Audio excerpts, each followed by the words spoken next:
Misteri kapan kapal perang destroyer Turki akan dibuat akhirnya terbongkar. Setelah melakukan pertemuan khusus di kantor kepresidenan Turkiye pada tanggal 4 Januari tahun 2024. Ada beberapa poin yang muncul dalam proyek baru militer Turkiye. Selain proyek pembangunan kapal induk pertama. Dalam pertemuan Komite Industri Pertahanan SSIK dengan Presiden Recep Tayyip Erdogan, juga terdapat satu keputusan baru. Yaitu proyek untuk memproduksi lebih banyak kapal perang kelas frigat dalam tubuh Angkatan Laut Turkiye. Atau dengan kata lain, proyek untuk membangun kapal destroyer tidak masuk dalam proyek pertahanan negara pada 2024 tersebut. Dari data yang dirangkum, adapun dalam keputusan itu, yaitu penambahan 4 kapal frigat, yang masuk dalam proyek Milgem pada pembangunan kapal ke-9, ke-10, ke-11 dan ke-12. Dengan proses kegiatan konstruksi fregat kelas 4 stek yang akan dibangun dalam lingkup tahap kedua. Sebagai pencerahan, sebenarnya proyek Milgem keempat ini merupakan jatah pembangunan kapal destroyer.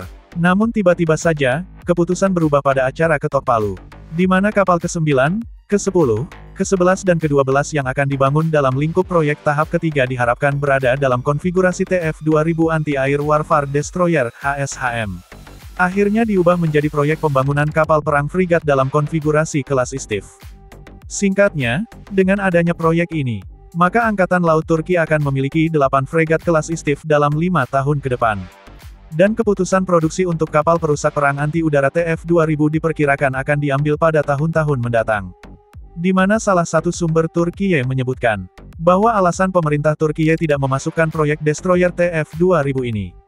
Terkait adanya kegiatan pengembangan muatan seperti radar dan sistem senjata pada destroyer tersebut.